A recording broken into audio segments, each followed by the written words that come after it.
Karang Hayati, mulai dari tadi kita lihat perkembangan knowledge-nya, perkembangan pendekatannya. Jadi ada pergeseran memang dari hanya mengkhususkan pada spesies, itu akhirnya bergeser sekarang ini ke arah ekosistem. Walaupun di awal cerita tentang konservasi sebenarnya ekosistem. Jadi akhirnya kemudian ke spesies, kemudian balik lagi ke ekosistem. Baik, terima kasih. Saya lanjutkan dengan sedikit paparan saya. Mudah-mudahan ini bisa menambah insight teman-teman, bapak-bapak, ibu sekalian, dari sedikit pengalaman yang ada dan selama ini bekerja dengan GIZ. Agenda presentasi saya ini ada beberapa, bisa dilanjut, Mbak. Kita akan mulai dengan pendahuluan. Pendahuluan ini akan saya cerita sedikit tentang undang-undang. Tadi sudah diantarkan banyak oleh Prof. Setiawan terkait dengan ratifikasi. Kalau saya bilang ya ratifikasi dari apa-apa yang sudah dikembangkan strategi konservasi internasional begitu dari WCS itu ke apa yang diadopsi oleh pemerintah kita dan turunkan menjadi undang-undang konservasi sumber daya alam dan ekosistem, itu Undang-Undang Nomor 5 1990. Ada beberapa hal yang ingin saya ceritakan itu terkait dengan topik kita. Kemudian yang kedua kita akan cerita sedikit tentang kehutan.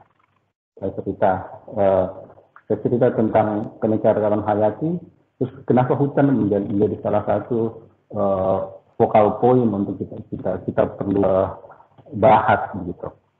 Kemudian setelah itu kita sedikit jumping ke Kesatuan Pengelolaan Hutan atau KPH yang memang dimintakan oleh panitia untuk bisa sedikit diceritakan.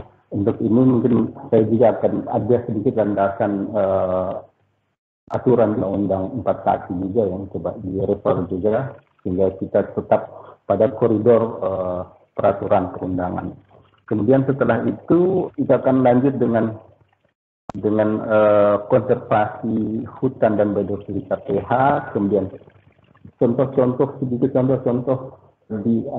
ada beberapa KPH, kemudian ada bagaimana pendekatan kita secara nasional untuk konservasi keanekaragaman hayati dengan basis Kesatuan Pengelolaan Hutan Konservasi. Bisa kita cerita juga tuh. Kemudian kita lanjutkan dengan Taman Nasional. Ada Taman Nasional seperti apa sih Taman Nasional kita?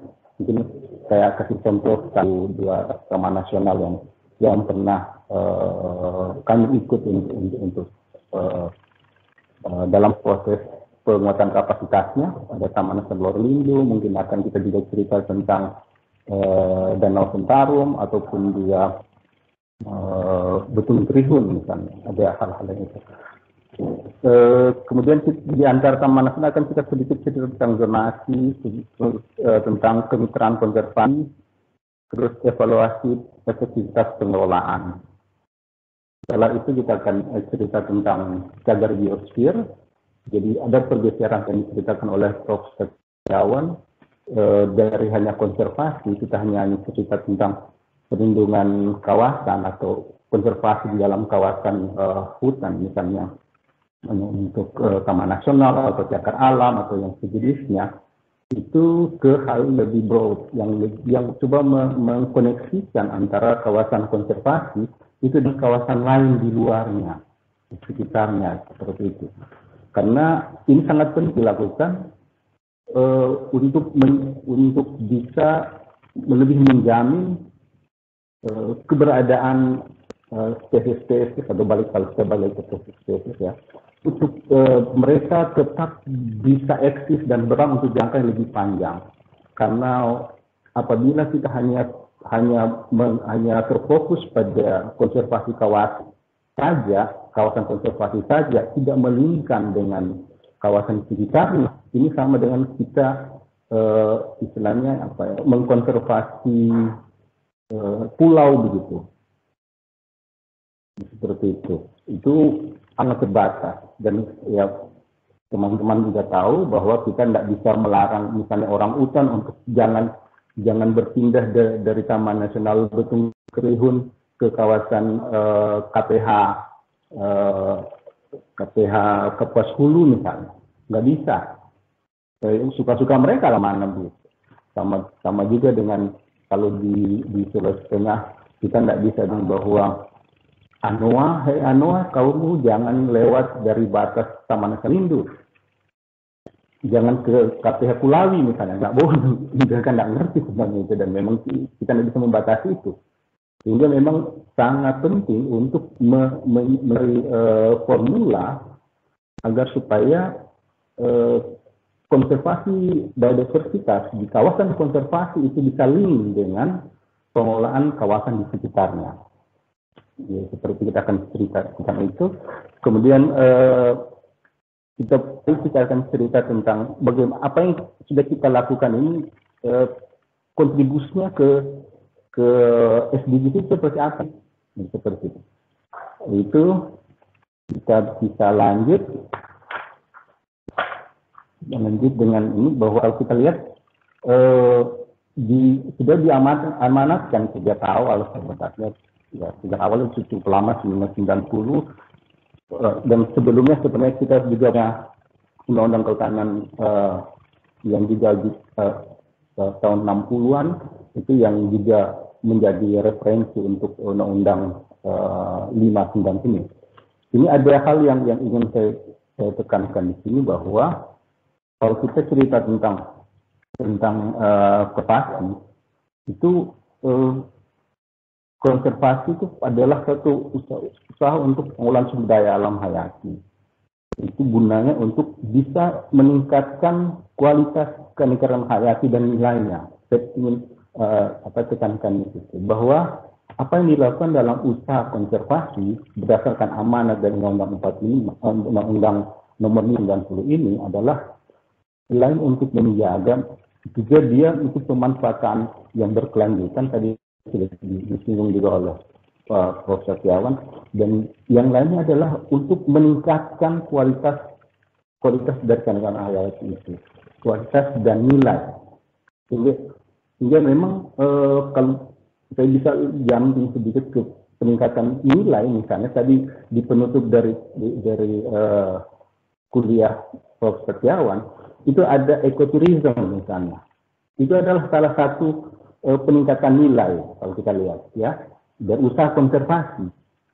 Sehingga memang konservasi harus terbuka, dia jangan tertutup. Ini sebenarnya amanat dari Undang-Undang Nomor 5 ini yang perlu diimplementasikan. Dan memang dalam pengelolaan kawasan, pengelolaan keanekaragaman hayati itu memang perlu sering-sering balik ke aturan yang memang ini sebenarnya sudah cukup bagus, sangat baik sebenarnya.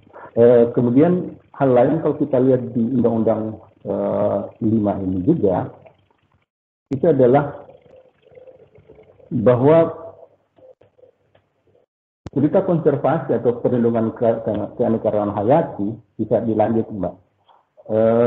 Itu harusnya itu tidak hanya melihat spesies-spesies, tadi sudah diceritakan tadi. Itu sudah diamanatkan oleh Undang-Undang 5 ini bahwa konservasi itu selain dari spesies tumbuhan, hewan, ekosistem, itu dia harus dilihat sebagai satu sistem penyangga kehidupan. Jadi sistem untuk menjaga kehidupan. Artinya apabila usaha konservasi kita gagal, akibatnya adalah kehidupan atau tadi bilang human well-being kita, kesejahteraan itu akan terganggu. Ini sudah dipesankan oleh undang-undang kita. Itu sudah yang awal. Sehingga memang harus dalam pengelolaan kawasan konservasi dalam usaha perlindungan spesies apa ini harus dilihat secara lebih komprehensif. Ini tadi kita lihat ini misalnya kalau pasal 5 jelas ya, 5 itu dia membagi apa namanya tujuan-tujuan dari konservasi ke apa, diarahkan kemana, itu perlindungan sistem kehidupan, pengawetan jenis tumbuhan dan satwa beserta ekosistemnya, sehingga ada pemanfaatan lestari. Ini yang memang masih kebanyakan, kalau nanti kita cerita lagi bahwa kebanyakan usaha konservasi kita itu masih pada dua hal yang di atas. Di pasal 5 itu di ayat 1 dan ayat 2. Di ayat 3-nya baru mulai kita untuk pemanfaatan lestari. Tapi memang ini beralasan juga kenapa sampai kebanyakan pengelolaan kawasan di kita itu sangat apa namanya hati-hati, kalau saya pakai bahasan hati. Belum apa nih, karena memang kita dalam pengelolaan ini masih sangat terbatas dalam hal data, dalam hal kapasitas kawan-kawan pengelola dan macam-macam seperti itu. Kemudian kita lanjut, Mbak. Kenapa sampai kita penting untuk melihat konservasi itu sebagai satu hal yang holistik, satu hal yang apa namanya saling berkaitan, satu hal yang memang berkaitan dengan kehidupan manusia. Jadi usaha konservasi memang harus diarahkan kepada bagaimana untuk menjaga manusia, sehingga apa-apa yang tantangan-tantangan atau pertanyaan-pertanyaan yang kalau tadi dibilang Prof. Setiawan, pertanyaan yang salah yang tidak perlu dijawab, mana yang mau didahulukan antara orang hutan atau anoa daripada manusia, ini memang pertanyaan yang keliru. Tapi sebenarnya itu hal yang fundamental yang beri penjelasan seperti itu. Pertanyaan-pertanyaan itu bukan hanya keluar dari masyarakat di kampung, masyarakat di desa, masyarakat di hutan, tidak. Pertanyaan-pertanyaan itu sering muncul dari para pejabat-pejabat pemerintah, utamanya mereka yang membidangi pemberdayaan masyarakat, ekonomi dan macam-macam, bukan yang konservasi. Sehingga memang kita harus bisa menjelaskan benar kenapa orang hutan itu penting dijaga, kenapa anoa itu penting dijaga, kenapa maleo itu penting dijaga, dan cerita tentang menjaga anoa, menjaga maleo bukan hanya menjaga individunya, tapi juga harus menjaga tempat hidupnya, habitatnya. Karena ada satu kehidupan. Kita memang harus mampu menjelaskan bahwa dengan menjaga anoa, menjaga maleo, ini tujuannya ini adalah untuk kesejahteraan mereka juga, kesejahteraan manusia. Karena kita lihat di slide ini itu cukup jelas ya, bahwa dengan kita melakukan itu, kita lihat memang fungsi-fungsi dari ini, dari penegakan hal secara holistik tadi saya bilang. Karena ini bagaimana tadi sudah dipikir juga, itu yang pertama sebagai penopang kehidupan, bagaimana fotosintesis berlangsung, ini juga terkait dengan hayati. Ada produksi biomasa, ada siklus hara, ada pembentukan tanah. Kemudian untuk itu kenegaraan hayati juga, hati itu untuk kesejahteraan, fungsi penyediaan itu makanan kita dapat dari situ. Makanya yang tadi saya bilang bahwa cerita konservasi ini akan cerita tentang human well-being. Kalau konservasi kita gagal, maka pasokan makanan, pasokan air, pasokan kayu untuk rumah itu akan terganggu atau malahan akan terbatas dan kita sulit mendapatkan. Gitu. Kemudian juga apabila kita gagal dalam konservasi, maka fungsi-fungsi pengaturan iklim, kita tahu sekarang bagaimana perubahan iklim makin susah dikendalikan. Para petani yang mana kalau kita lihat apa dampaknya adalah para petani sekarang di kampung, di desa, mereka susah untuk menentukan jadwal tanam. Mereka sering berhadapan dengan dengan apa namanya serangan-serangan hama yang baru atau serangan hama semakin banyak, penyakit tanaman makin banyak, mereka susah untuk mengendalikan itu. Yang mana kalau kita lihat ini akan terkait lagi pada kemampuan untuk penyedia makanan akhirnya. Jadi human well-being dan juga ke spiritual. Kita ini jadi nilai-nilai dari konservasi, dari keanekaragaman hayati ini sangat kompleks dan dia berkaitan langsung dengan kesejahteraan manusia. Jadi ini adalah tantangan kita sebenarnya untuk bagaimana bisa menyampaikan ini dengan bahasa yang lebih luas, bahasa yang lebih praktis sehingga mudah dipaham oleh masyarakat di semua lapisan, termasuk para pengambil kebijakan. Jangan pikir bahwa pemerintahan, ataupun juga termasuk di DPR, DPRD, mereka mudah untuk dicikoki dengan harus melindungi atau melindungi kali leda atau apa, enggak gampang seperti itu. Tapi kita ditantang untuk bisa menguraikan itu, menjalin atau mengkoneksikan itu dengan kesejahteraannya nanti. Ini salah satu hal yang memang yang harus kita lakukan. Lanjut, Bu. Ya. Nah, cerita kenapa hutan penting untuk ini tentang keanekaragaman hayati. Kalau kita membagi secara besar sebenarnya dunia ini, bumi ini memang bisa dibilang terbagi dua besar lah. Ada terestrial dan marine. Kalau mau tambah lagi ada yang pesisir ya. Jadi hutan ini jadi sangat penting salah satunya karena disitulah memang kompleksitas dari keanekaragaman hayati ada selain di marine. Sehingga di situ memang kita harus mengkonservasi keanekaragaman hayati ini. Kalau saya bilang tadi secara holistik, maka dia memang harus hutan. Jadi bukan hutan dan isinya ya, jadi seperti itu. Bukan hanya parsial kesananya. Kita lanjut. Dan kalau kita lihat sedikit data dari yang kita punya untuk berapa kawasan hutan yang kita punya, ini ada yang 128, hampir 120 juta hektar kawasan hutan kita yang ada ini.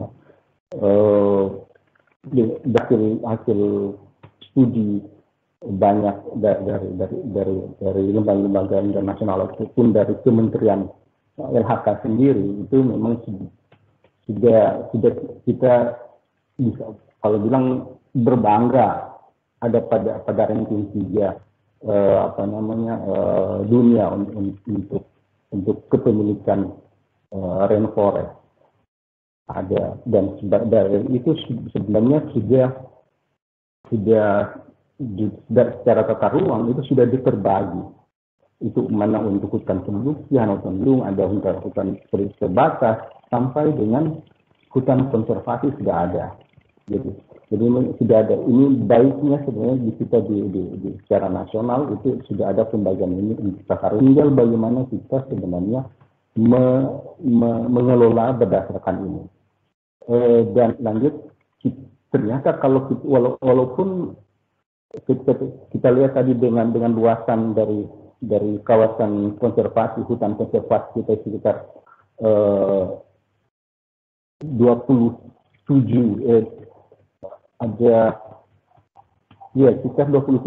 juta hektar kita untuk kawasan konservasi, yang mana memang itu penunjukan kalau tarik ke belakang sebenarnya kenapa satu kawasan ditetapkan sebagai kawasan konservasi, itu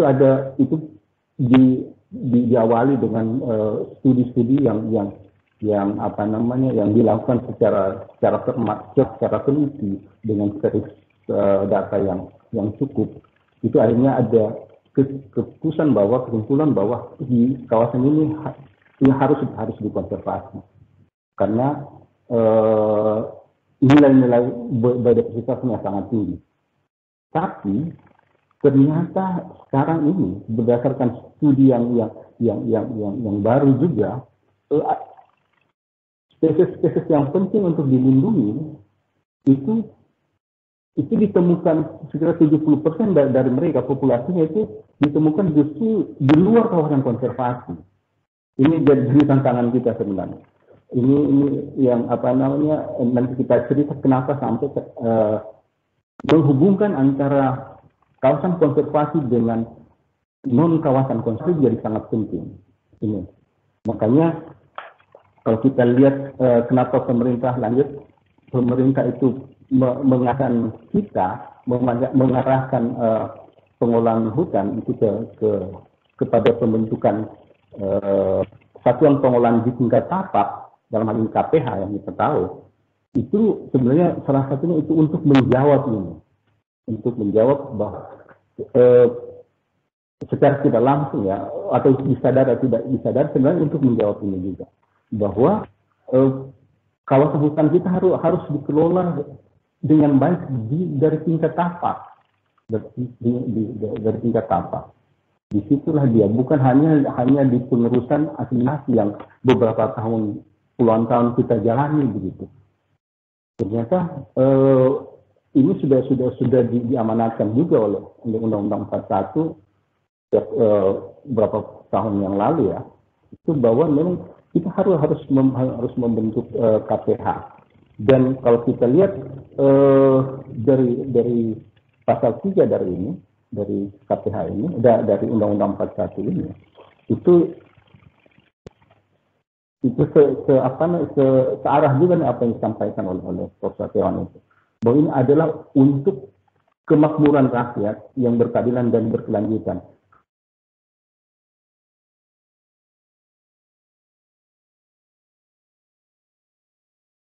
Kemakmuran, kesejahteraan masyarakat. Jadi kita memang untuk pengelolaan kawasan konservasi atau KPH itu diarahkan untuk ke kemakmuran masyarakat.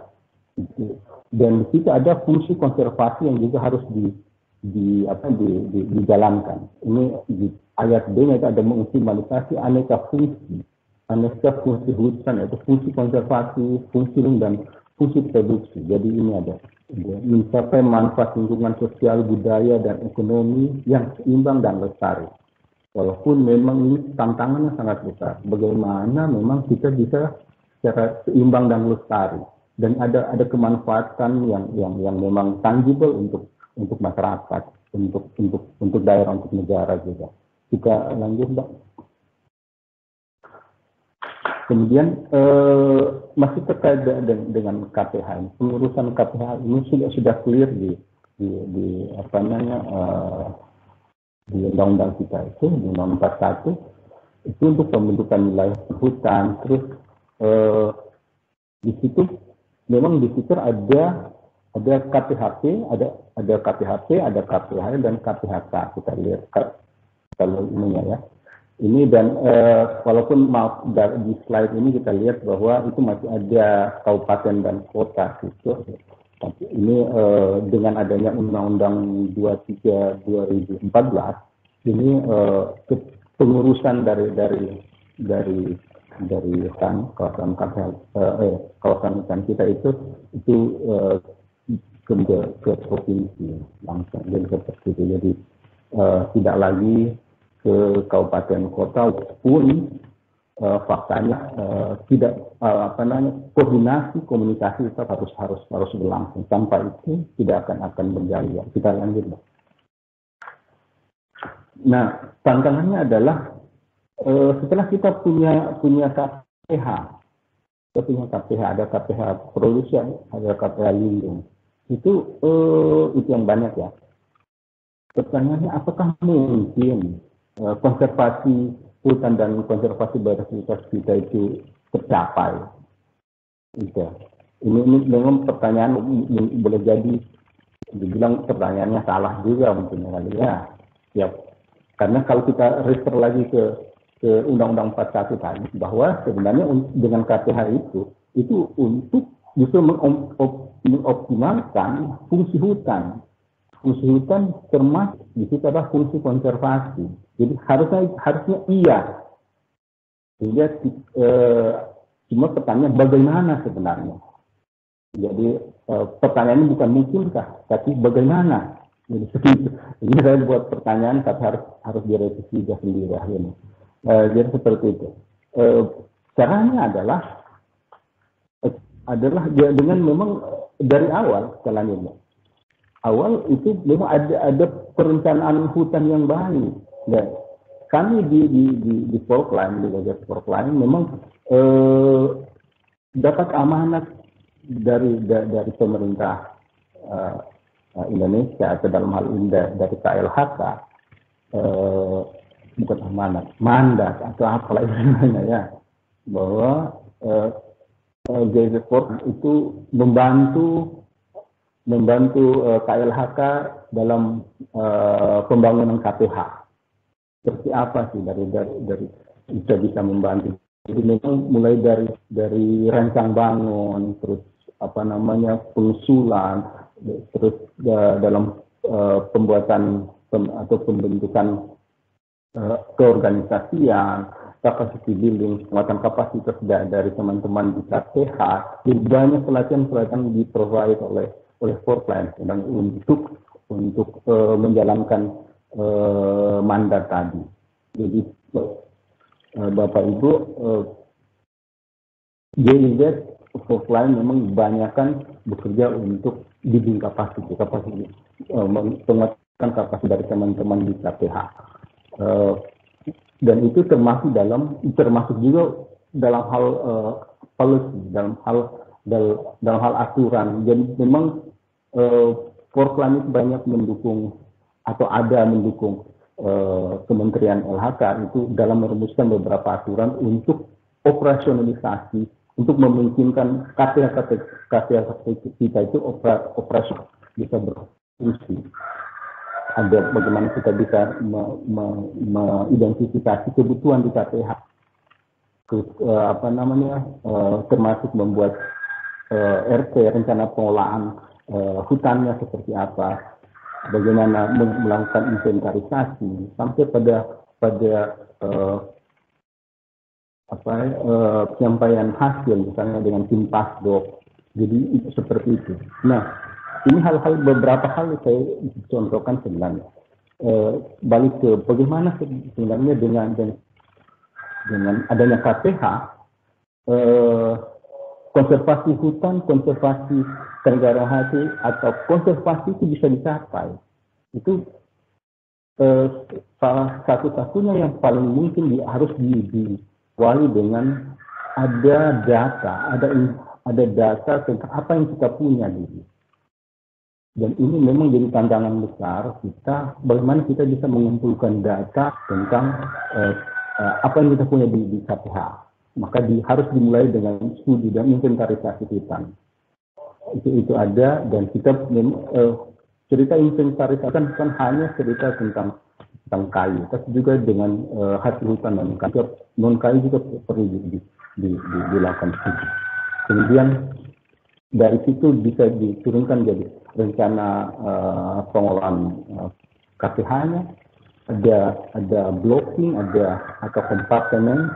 Terus dari situ kita akan tahu sebenarnya, di kawasan ini ada hal-hal yang perlu dikonservasi. Kalau di gambar ini teman-teman bisa lihat, ini satu ilustrasi saja untuk contohnya satu KPH misalnya seperti ini, katakan KPH produksi apa gitu ya. Di dalamnya itu boleh ada HPH. Kalau kita HPH kita tahu ya lama. Ada HPH, ada alam ataupun HPI. Tadi sudah disebut bahwa kita jangan mempertentangkan antara produksi dengan konservasi. Artinya untuk mencapai kesejahteraan, mendapatkan manfaat optimal dari kawasan hutan, maka dia harus dimanfaatkan secara baik. Dengan adanya inventarisasi hutan yang baik, bisa mengarahkan KPH bisa mengarahkan HPH untuk bisa bagaimana mempraktekkan panen lestari untuk kawasan dia, gitu ya. Di mana kawasan yang juga harus dilindungi, karena di situ misalnya walaupun itu memang cerita kawasan yang area yang sudah ada izinnya untuk mereka, tapi misalnya ternyata dalam situ ada habitat untuk orang hutan misalnya. Nah, itu dari hasil studi itu, maka ini harusnya bisa dialokasikan untuk konservasi orang hutan. Jadi HCCS-nya, contohnya seperti itu. Nah, ini yang memang perlu didiskusikan lagi dengan pihak KLHK. Ini kan kalau kawasan misalnya dapat izin 25.000 hektar. Terus ternyata dari hasil studi sumber daya hutannya, ternyata ada 1.000 hektar yang yang sangat penting untuk konservasi orang hutan misalnya, atau konservasi anoa. Maka harusnya ini bisa jadi kawasan yang dibebaskan dalam tanda kutip untuk pembayaran iurannya. Ini yang memang masih diskusi. Saya kurang tahu apakah sudah ketuk palu bahwa ini tetap jadi kawasan yang dalam pengelolaan pemegang izin, tapi dia tidak dibayarkan iurannya misalnya, pajaknya. Nah, ini yang masih apa namanya tentang bantu juga didiskusikan. Nah, ini hal-hal yang sebenarnya akan sangat, walaupun sebenarnya di sisi lain, apabila satu pemegang izin itu mengelola HCC-nya dengan HCCS-nya dengan baik, itu akan menjadi nilai plus dia untuk ke pasar kayunya. Dengan itu ini kan HCCF atau termasuk juga reduced impact logging ini saya lanjut saja. Ini jadi persyaratan utama juga untuk sertifikasi kayu kalau kita mau masuk ke pasar kayu Eropa ataupun US, ya seperti itu. Dan untuk Portland salah satu contohnya itu kita kerja di Kalimantan Timur dan Kalimantan Utara untuk memfasilitasi ini dengan teman-teman dari Inhutani dan apa. Jadi ada proses ini untuk bisa menyelaraskan antara produksi dan konservasi seperti itu. Kita lihat juga misalnya ada hutan desa. Jadi ternyata dalam satu KPH itu memang kita tidak bisa hanya cerita tentang hutan ansih hutan atau seperti itu. Tapi harus ada juga dengan masyarakatnya seperti apa. Karena ada amanat juga bahwa kita harus memberikan akses yang cukup kepada masyarakat ini. Mungkin kita lanjut. Kemudian untuk KPHK itu untuk KPHK contoh sedikit. Untuk KPHK salah satu sebenarnya yang menjadi amanat juga untuk kita bisa namanya mencapai tujuan konservasi keanekaragaman hayati. Di sini ada arahan sebenarnya untuk bagaimana KPHK itu bisa dijalankan. Itu ada Permenhub nomor 6 2009 tentang pembentukan wilayah keseluruhan hutan ini. Pak Ismet, mohon maaf 5 menit lagi ya Bapak. Oh begitu. Oke. Ya mantap. Jadi ini ada perspektif regulasi, ada perspektif geografi, ada ekologi, perspektif pengelolaan. Jadi ini dari gambar ini kita bisa lihat sebenarnya contoh bagaimana sebenarnya untuk mencapai efektivitas pengelolaan kawasan, itu kalau ke Taman Nasional mungkin tidak terlalu soal ya, karena Taman Nasional kita dia punya organisasi yang cukup, staffnya cukup, bisa begitu. Tapi kalau di KSDA itu biasanya kawasannya banyak, orangnya sedikit gitu. Nah, ini salah satu pendekatan adalah coba dilingkan mana kawasan-kawasan yang bisa secara apa namanya, secara geografis, secara ekologi itu bisa disatukan begitu pengelolaannya. Jadi ada reorganisasi di BKSDA yang bisa membantu untuk pengelolaan kawasan. Ya seperti itu, tidak kalau kita sekarang lihat banyak, misalnya ada kawasan tidak ada pengelolaannya atau ada hanya satu orang misalnya. Padahal ya itu harusnya bisa dilingkan dengan kawasan yang lain dan satu manajemen. Ini sebenarnya arahan untuk KPHK kita ya. Kita lanjut. Terus untuk Taman Nasional.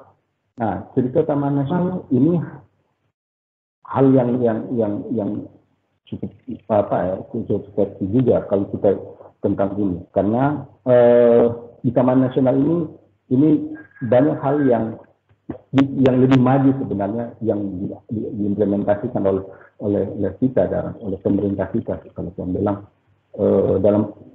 dalam pengolahannya dibanding dengan kawasan-kawasan lain non Taman Nasional, karena dengan ini kita bisa sebenarnya memanfaatkan lebih luas, karena ada zonasi, misalnya ada sistem zonasi, terus ada tadi sudah disebut bahwa kalau contoh ini gambar dari zonasi Taman Nasional Lorolindu yang baru disebut kemarin 2018 kalau nggak salah ya.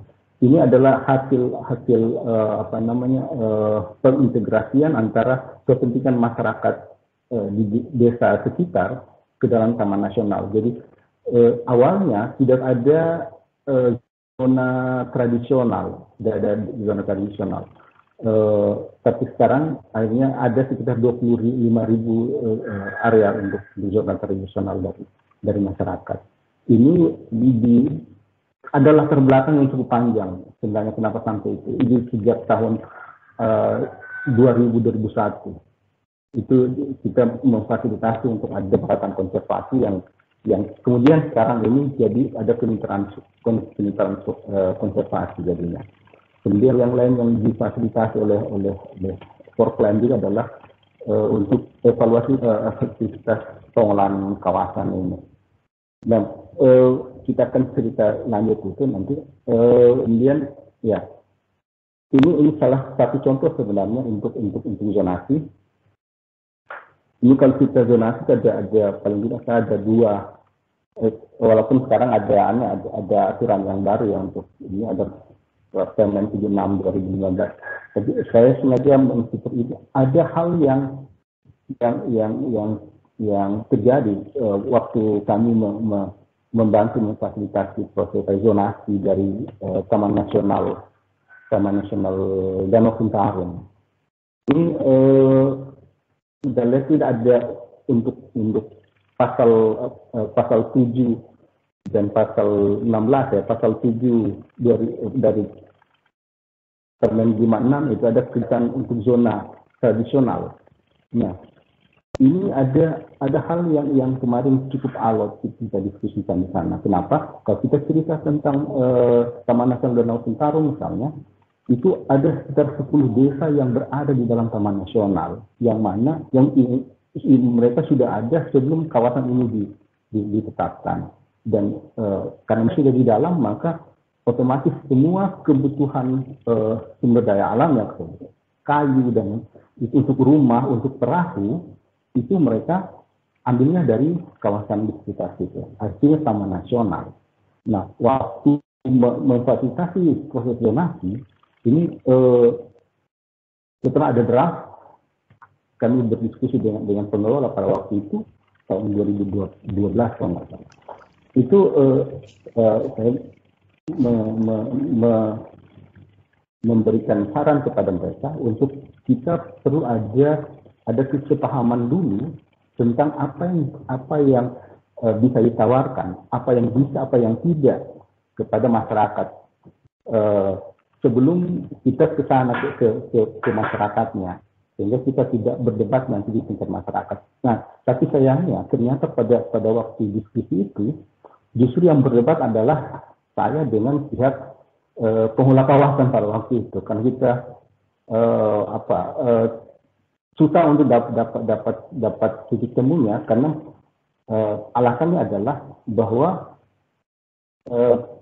kita tidak, Taman Nasional itu memang tidak diperuntukkan untuk pengambilan kayu. Tapi faktanya adalah pada waktu itu sampai sekarang sebenarnya masyarakat di dalam Taman Nasional Danau Sentarung itu mereka mengambil kayu dari kawasan gitu. Nah, apakah kita tidak mau mengatur itu hanya karena memang di aturan kita alasannya adalah di undang-undang atau aturan lebih tinggi itu melarang, tidak boleh. Tapi kan kalau lihat di aturan ini ada celah hukum sebenarnya. Maaf, saya sengaja sampai dengan ini karena forumnya adalah forum ilmiah. Ada celah hukum, saya bilang. Ada celah hukum, yaitu itu pemanfaatan potensi dan kondisi yang bisa. Pemanfaatan potensi dan kondisi sumber daya alam sesuai kesepakatan dan ketentuan yang berlaku.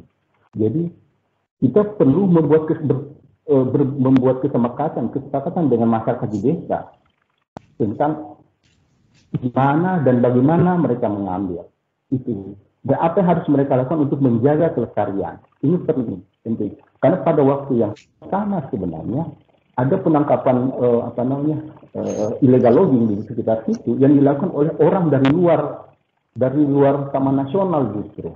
Nah, orang-orang di kampung ini mereka tidak berbuat apa-apa untuk itu karena mereka bilang itu bukan tugas kita, kami tidak punya kewenangan itu. Ya, pengelola tidak memberikan itu ke kami. Ya, pada di sisi lain mereka juga mengambil kayu.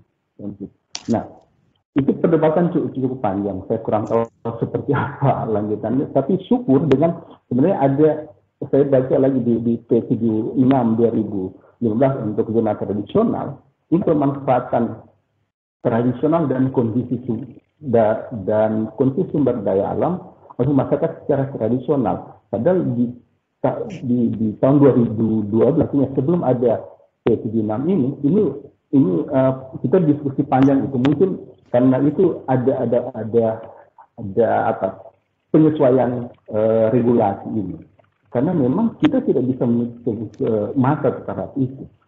Masyarakat di dalam dalam kawasan yang memang terisolasi, pada saat itu misalnya harga bensin di Putu Sibau, ibu kota kabupaten hanya 6.000 kalau nggak salah. Tapi masuk di dalam mereka itu harga 14.000, kalaupun ada.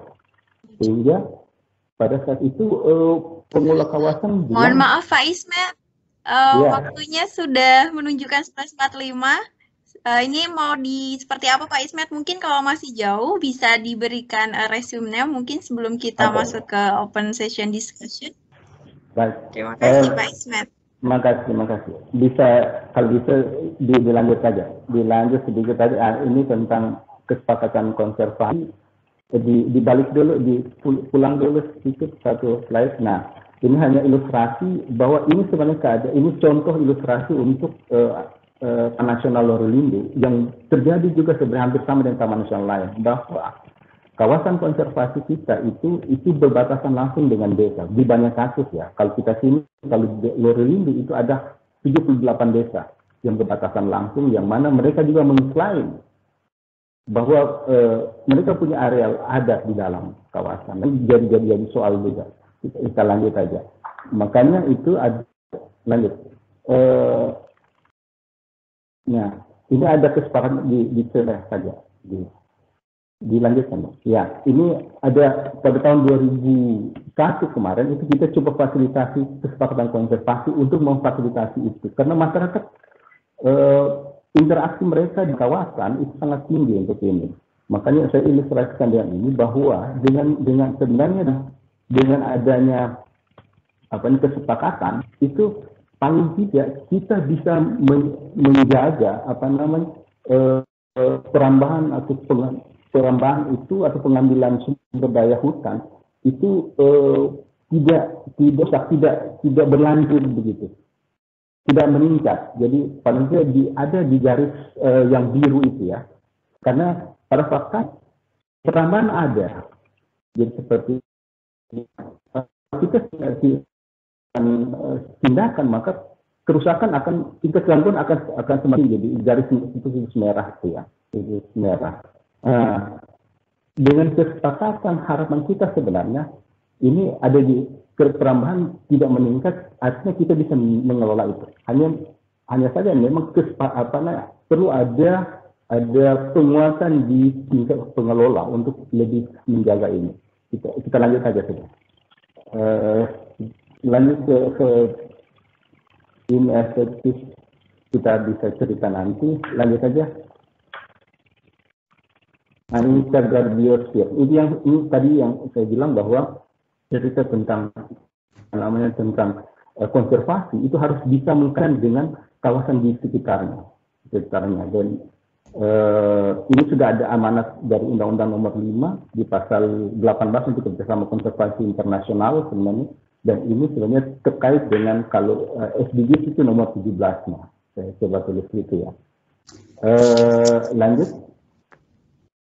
Nah, ini contoh cagar biosfer Lorlindu. Ada Taman Nasional Lorlindu di area intinya. Kemudian ada Banawala Lundu, ada KPH Kulawi, ada KPH Sintubu, ada KPH Dolago Tanggunung.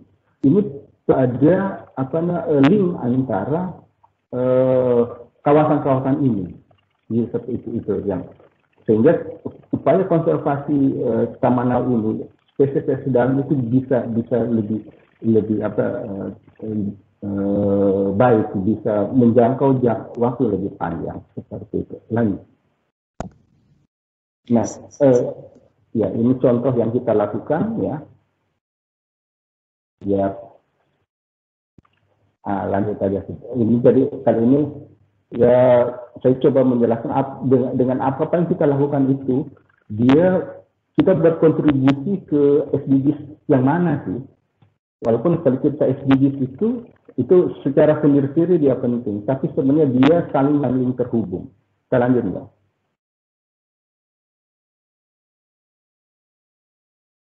Ya, ini kalau untuk kita secara umum kita ada untuk SDGs nomor 15, mengelola hutan secara berkelanjutan, lanjut.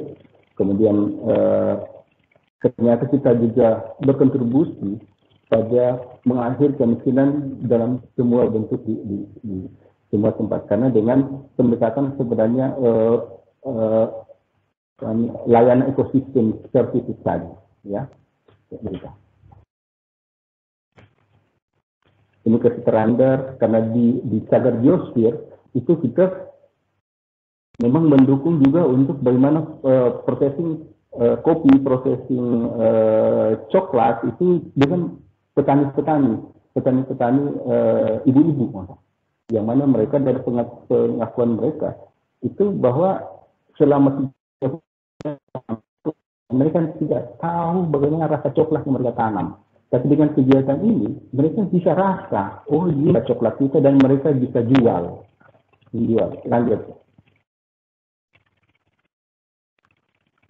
Ini pertumbuhan ekonomi inklusif, ya. Lanjut ya.